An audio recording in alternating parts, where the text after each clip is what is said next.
Fine. Hello student, आज का topic है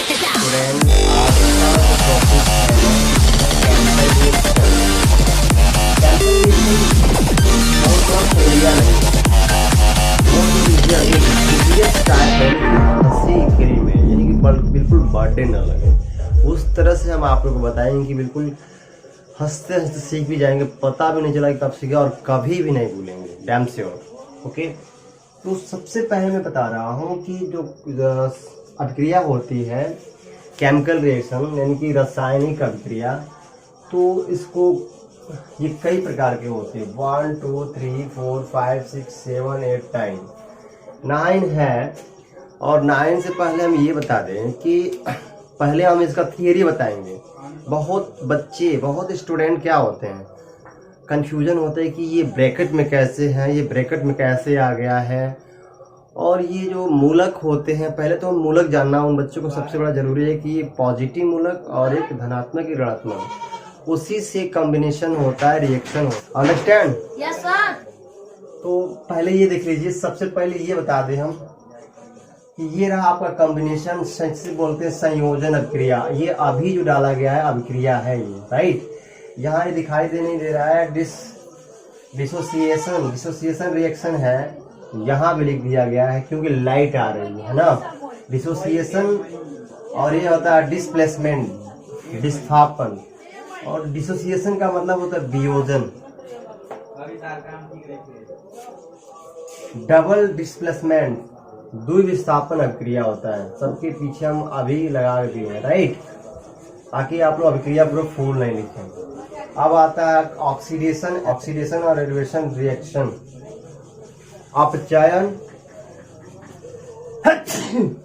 अपचयन और उपचयन अभिक्रिया। फिटेशन रिएक्शन का मतलब होता है अवक्षेपण अभिक्रिया, है ना। ये होता है न्यूट्रलाइजेशन रिएक्शन का उदासीनीकरण अभिक्रिया, राइट। अब होता है थर्मोकेमिकल रिएक्शन, ऊष्मीय अभिक्रिया, और एक होता है रेडॉक्स रिएक्शन। इनको 1 बाय 1 करके कवर करेंगे और डीप एंड डिटेल में जानेंगे, बिल्कुल हंसी मजाक नहीं, ह्यूमरियस टाइप की बता रहे हैं, ठीक है। तो सबसे पहले मैं बता दूं कि क्या प्रॉब्लम क्रिएट होती है, उस प्रॉब्लम वाई को क्लियर कर दें। वाई क्लियर होगा तो आगे क्या होगा, प्रॉब्लम क्रिएट होगा, व्हाट्स प्रॉब्लम आएगी। ओके, रेडिकल जानना जरूरी है कि रेडिकल होता क्या है। एक्चुअल में जो रेडिकल होता है उसको मूलक कहते हैं और वो 2 पार्ट में डिवाइड होता है। एक होता है बेसिक यानी कि क्षारीय, और एक होता है एसिडिक अम्लीय। और यही दोनों कंबाइन करते हैं। एक एसिक होगा, एक बेसिक होगा, तभी कंबाइन होगा। आपने एक मैग्नेट को देखा होगा, जब प्लस माइनस होता है तब भी क्या होता है, जुटता है। अदरवाइज प्लस प्लस होता है तब दूर भागने लगता है। हमने बचपन में बहुत बार इसको प्रैक्टिस करते थे। हमने जो कार भी बनाया था उसमें बांध के जो अपने मन में क्या होता है, जो ऑटोमेटिक चलती थी, वो फोर्स की वजह से बहुत लोग विचित्र कहते, बहुत विचित्र गाड़ी है, ठीक है। तो ये क्षारीय है और ये अम्लीय है। तो अम्लीय अक्सर प्लस होता है और ये माइनस होता है। हमने जब सारेन वैज्ञानिक है, उन्हें पीएच स्केल की खोज किया था और उसने बताया था कि पीएच स्केल में क्षारीय क्या होता है। यानी क्षारीय ये होता है जो यहाँ से 7 होता है, 7 से जो कम होगा, 7 से कम होगा एसिड हो जाएगा यानी कि अम्ल हो जाएगा, और जो 7 से ज्यादा होगा वो बेस हो जाएगा, क्षार हो जाएगा।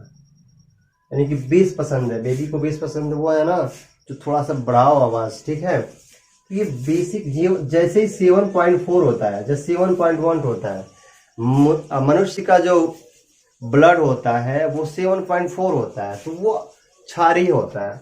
और अभी नींबू का जो अम्लीय होता है वो 2.2 होता है, ये अम्लीय होता है, ठीक है। तो इस तरह से बेस का और एसिड का और बेस का निकालते पीएच स्केल से, यानी कि पीएच का मापदंड होता है। बात और जब हम रिएक्शन लिखते हैं तो सबसे पहले ये बात हमें ध्यान में रखना होगा कि सबसे पहले प्लस को लिखेंगे, फिर जाकर के माइनस को लिखेंगे, क्योंकि प्लस को हम यूं मानते हैं कि पति है, मेल है, जो हमेशा क्या करता है, डोनेट करता है, चैरिटी करता है ना। और वुमेन क्या करती है, हमेशा लेती है, यानी कि माइनस। लेकिन ये द फर्स्ट कहा जाता है ना कि लेडी इज फर्स्ट, नहीं, जेंट्स इज फर्स्ट, ठीक है। ये तो हमेशा लेगी यानी और पुरुष देगा, यानी कि कमाता है और देता है और वो लेकर के शॉपिंग करती है ना।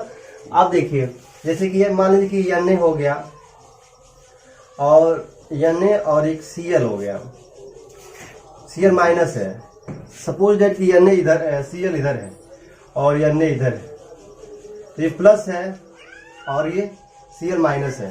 तो रिएक्शन जब कराएंगे तो क्या होगा, रिएक्शन कराएंगे तो पहले एन आएगा और फिर सीएल आएगा, उस तरह से होता है। यानी कि पहले प्लस लिखेंगे बाद में माइनस लिखेंगे, समझ में आ रहा है।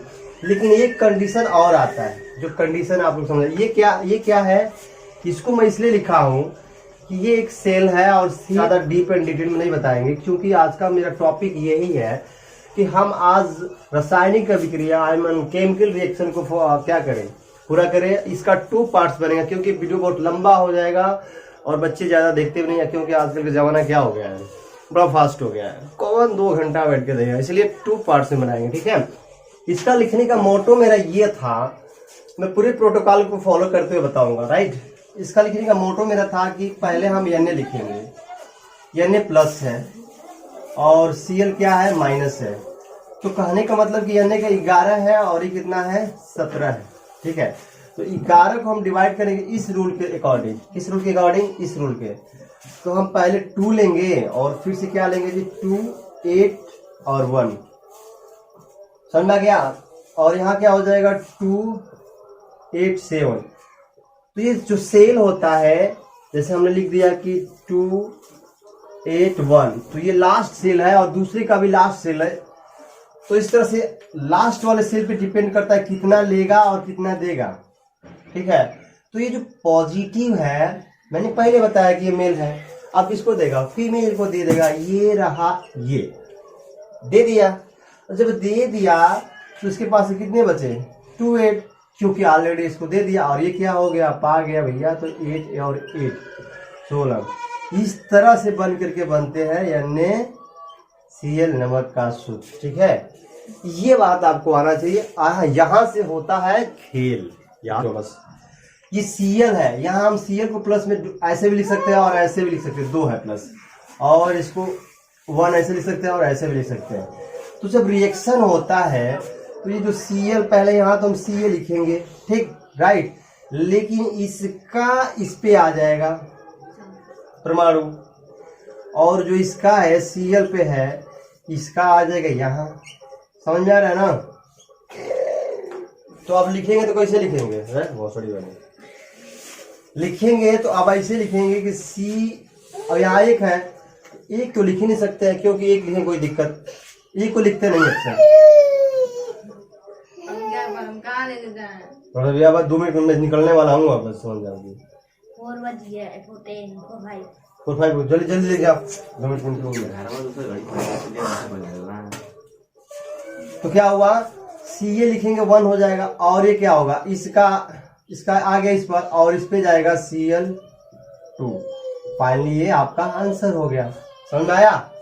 Yes sir. सपोज दैट करो कि यहां अगर, सपोज दैट करो, एक एग्ज्यूम करो, कल्पना कि अगर मान लो कि यहाँ भी 2 है और ये माइनस भी 2 है, उस कंडीशन में अगर इक्वल हो, इक्वल अगर होता है तो धीरे से क्या हो जाएगा, ये दोनों कट हो जाएगा। इक्वल हो तो, अगर इक्वल नहीं हो तो इधर तो चला जाता है, नहीं अगर नहीं इक्वल होता इधर और इधर चला जाता है, लेकिन इक्वल हो तो क्या होता है, कट जाता है। उस कंडीशन में सी ए या सी एल लिखेंगे, बस यहाँ 2 नहीं लिखेंगे, ठीक है। बराबर कोई भी अंक हो, वॉटेवर 1 से लेके 100 या करोड़ों का अंक हो, लेकिन जब इक्वल हो उस कंडीशन में उसको सीधे सीधे क्या करेंगे, काट देंगे। लेकिन अनइक्वल हो तो उसे हम क्या करेंगे, इसका इस पर और इसका 3 गुणा कर देंगे, 3 लाकर कर दे। जैसे और देखिए, अब देखिए एल एल्युमिनियम है और ये सल्फ्यूरिक है। एल्युमिनियम पर कितना है, 3 है, इसे ऐसे भी लिख सकते हैं, ऐसे भी लिख सकते हैं, या ऐसे भी कर सकते हैं, 3 कंडीशन लिखते हैं। और इस पे कितना है, -2 है। तो अब क्या करेंगे, बराबर नहीं है, इक्वल नहीं है, काटेंगे नहीं, अब तो रखेंगे। तो एल को क्या करेंगे, एल को पहले इधर लाएंगे, Al2 हो जाएगा, राइट। और यस O4 है, यहाँ 3 आएगा तो SO4 करके 3 यहाँ कर देंगे। इसलिए 3 किए हैं क्योंकि अगर हम ऐसे लिखते हैं ब्रैकेट में, ऐसे ही लड़के कंफ्यूज होते हैं। ब्रैकेट में इसलिए लिख रहे हैं ताकि अगर हम ये 4 और 3 लिखते तो 30 कितना होता,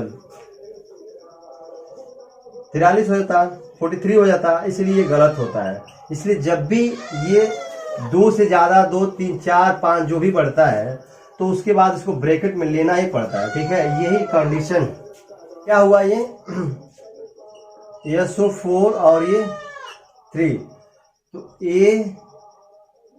Al2 ब्रैकेट में SO4 और ये 3 आई इसका। तो क्या करेंगे, यहाँ +1 है, यहाँ 2 है, तो इसको हम लिखेंगे क्या, इधर लाएंगे तो क्या लिखेंगे NS4 ब्रैकेट कर देंगे 2, क्योंकि ये 4 है, समझना, मैं बताया था पहले ही। अब ये क्या हो जाएगा, SO4 और 1 को तो 1 लिखते नहीं है, इसलिए क्योंकि 1 है तो ब्रैकेट करेंगे नहीं, कोई मतलब ही नहीं होता है। अब ये ऐसे नहीं करेंगे, 1 कोई मतलब नहीं होता इसका, इसलिए इसको ऐसा ही छोड़ देंगे। NH4 ब्रैकेट में 2 और SO4, ये इसका फाइनली आंसर हो जाएगा। यहाँ देखिए MgSO4 है तो MgSO4 हो जाएगा, क्यों, क्योंकि ये दोनों इक्वल है, कट जाएगा। क्लियर। तो आज बस इतना ही, कल के बाद हम संयोजन अभिक्रिया से स्टार्ट करेंगे। Okay bye. ओके बाय, कटा वीडियो। Okay bye. देखो तो बना है। Hello, okay bye.